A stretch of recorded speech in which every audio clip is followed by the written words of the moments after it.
Hey, coming back at you with the sequel to the time stretch video. This is the transpose video. This is where we're going to take a sample and we're going to change the key of it. Sometimes this is called pitch shifting as well. Maybe you have two different samples and they're in different keys and you want them to play together, or you just want to change the key of a sample that you've dragged in. The unfortunate thing about GarageBand is that this makes this a real pain, but we can do it and I will show you how. It should be easier, but it's for some reason not. Anyway, I got rid of my tambourine and my boom clap that I had in the other video, and I just have this 8-bar Broken Hearted intro. And it would be great if when I clicked on it and then my edit window came up down here, that I could actually just drag the transpose cursor up or down. But it does not do that, so here's what we're going to do instead.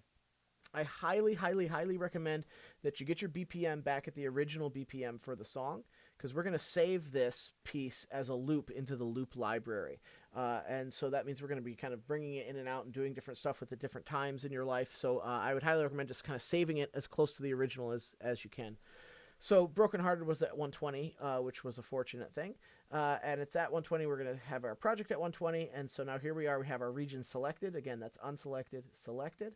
And I'm going to go up to File, Add Region to Loop Library. This is what we've got to do for some dumb reason in order to be able to transpose these things. So I say Add to Region to Loop Library. I give it a name. I'm going to say Broken Hearted Intro. I'm saving it as a loop.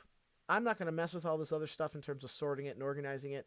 You don't have to be able to use it. It's just if you want to be able to browse for it and find it later, that's fine. But you can search for it and find it just as easy. So I'm going to say Create.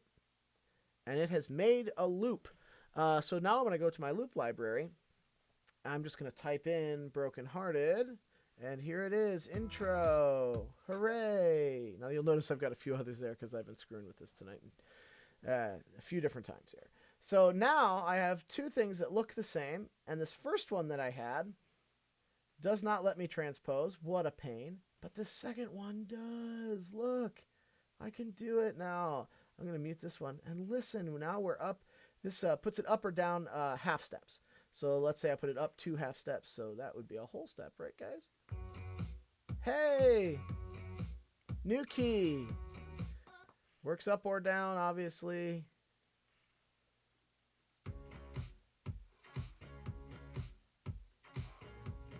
And so on. Isn't that great? So that's about it. You can still change the time as well. So you could make it go, say, slower and higher. Why not? Let's get crazy, right?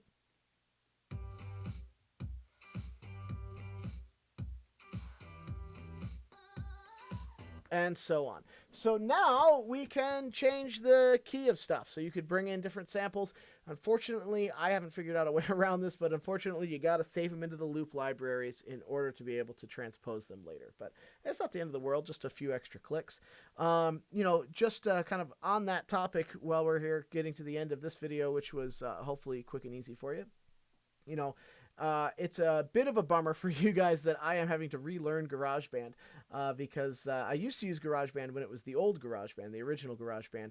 I used it a ton, but then since I've kind of grown up and moved on to bigger, better programs, and I have not kept up with the new GarageBand changes. So I spent some time tonight figuring this out so I can show it to you. There are other programs out there that can do pitch shifting and time stretching and stuff like that.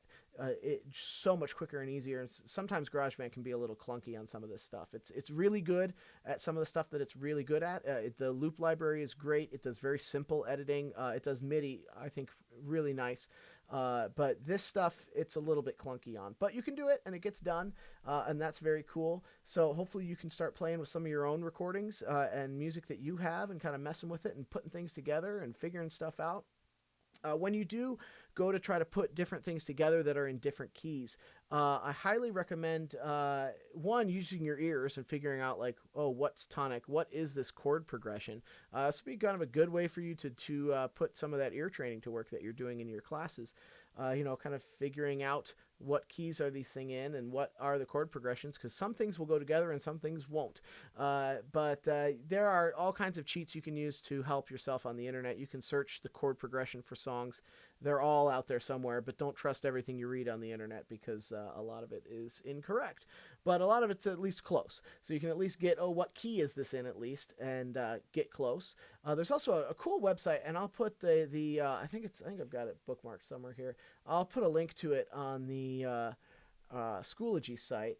It's called Hook Theory. I think I've got it saved in my music here. Yeah. So Hook Theory, if you go to hooktheory.com, I think if you just go to hooktheory.com, it'll walk you through this. Well, kind of. Yeah, I don't know. I'll put this, the Theory tab. Oh, that's what I could have gone there from Theory tab. I'm just kind of riffing here, guys. Theory tab. So Theory tab is pretty cool on the Hook Theory website, and I'll link this on Schoology. You can, this thing right here, find songs with the same chords. It's kind of cool. It assumes everything is in C. So, I mean, you could just substitute Roman numeral 1 for C if you wanted, and Roman numeral 5 for G. But assuming everything's in C, you can search for songs that, have different chord progressions. So say you wanted one that was, the 1, 6, 4, 5 progression, right? So, those 4 chords in that order. Well, then it gives you a bunch of songs that have that progression. So if you want to do some kind of easy first attempts at doing some mashups and things like that, you can find songs that, oh, look, there's Boom Clap. You can find songs that have the same chord progressions, although Boom Clap doesn't actually start on that one, but it does have those chords in that order. Well, anyway, I'm rambling. So mess around with stuff, put things together, try things, see what things sound like, and have a good time. And let me know what other stuff you need to know. Again, I spend a lot of my time in other programs than GarageBand, but I want to make sure I can help you in GarageBand too. So I'll learn right along with you, and I will walk you through stuff.